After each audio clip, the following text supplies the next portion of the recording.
Hi. So what do you think about when you think about a child at school? So you picture in your head and you see your child going off to school, and we all have that dream of the little yellow school bus where our kids get their backpack and they get their first day of picture. But we all know that education is a cornerstone of society. It is the key to unlocking the future for our kids. And for a lot of people, that one-size-fits-all approach doesn't fit any of them. And so we are changing the game at Logos Public Charter School with our innovative approach to how we come forward with our education. And I'd love to tell you about what you see when you come to our school. So people come to our school and they walk in the door, and we have them come to a meeting first to talk all about what we do, because we are so different than any other model that I know of. Our superintendent actually calls us an educational unicorn, and he tries to tell the Department of Education, sometimes you just have to let unicorns be unicorns.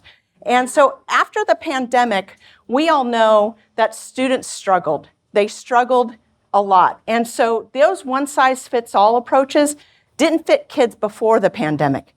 After the pandemic, students are leaving in droves out of the traditional public schools. Our school district that our school is located in has lost 800 students in the last 3 years.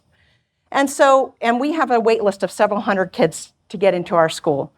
And the reason why, and I'm going to tell you about what you're like, okay, tell me about the school already. But the reason why, I will say, is because when we go out to dinner, we don't want to go to a restaurant and all get the same food. We don't want to have the same menu. We don't want to have the same drinks. We don't want to have the same dessert. But for some reason, we think that that's how education should be. We should all go to 7th grade, get the same books, get the same everything.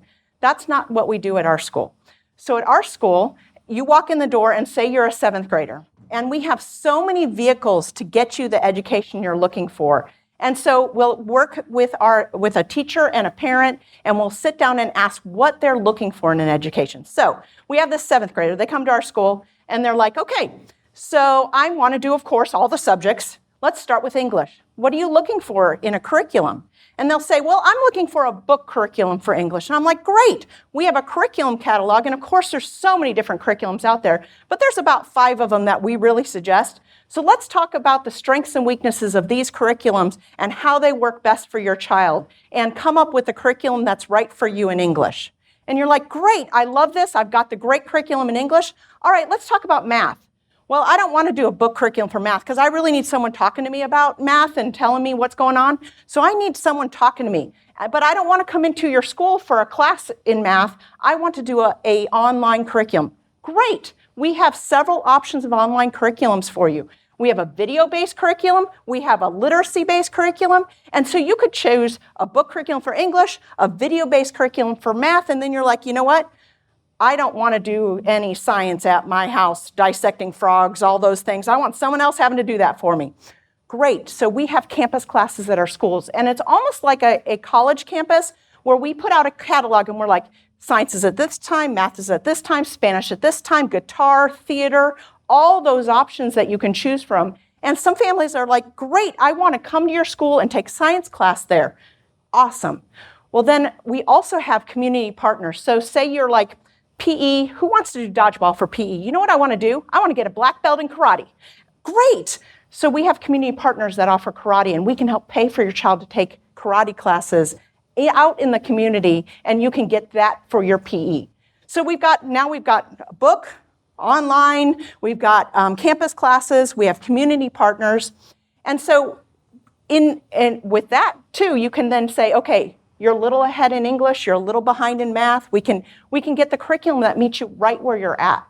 And so then you get up to college, and for our high school, we can send kids, if they want to, and if their parents want them to college right in high school. We don't do AP at our school. What we do is we have a community college nearby, we have a university nearby, and we can put kids right into college classes in high school.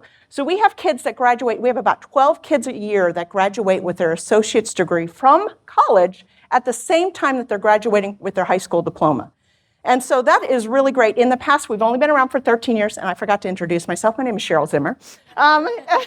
So we've been only around for 13 years, but we have paid for 23,000 college credits while in high school. And we've had kids graduate. I think of someone like McKenna. McKenna graduated 2 years ago with 2 associate's degrees and her high school diploma. And she didn't graduate to keep going on to college to do like academic things. She wanted to be a diesel technician.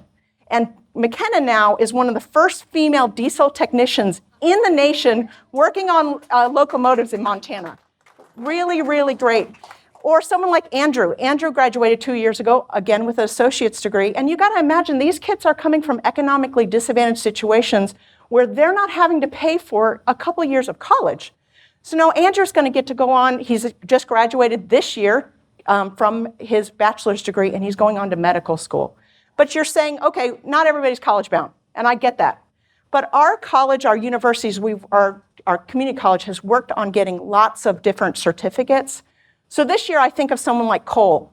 And Cole is a great kid who comes from an economically disadvantaged family who probably couldn't afford for them to go onto anything. Cole is finishing up his welding certificate. And Cole has learned and mastered so many different welding. I don't even know how you do it, but there's like a little punch card or something that you get all your welding things. Cole is going to make more money than I do in 1 year for the next, he's going to be amazing working off an oil rig somewhere because we can do those certification programs. I think of Ziana, who this year's graduating with their EMT, or Carson, who's graduating with his firefighters. So we can take all these kids and say, what is it that you're looking for in an education? And we want to help you get there. And you're like, okay, maybe someone's really not college bound. We have partnerships with a beauty school. We have a young girl named Eva. Eva is graduating this year, a year early, when 2 years ago, she didn't see a future for herself anywhere on this planet. And now she sees herself as going on to Paul Mitchell to do Hollywood makeup. And so we have all these programs available for these kids. And it's such a great opportunity for them to get to where they want to go. So one of the sayings that I heard a long time ago, I'm not taking credit for it, if you miss people, you miss the point. The point in life is people. And so our teachers, what they do when you get a teacher at our school is they stay with you kindergarten through 5th grade, 6th through 8th grade, 9th through 12th grade.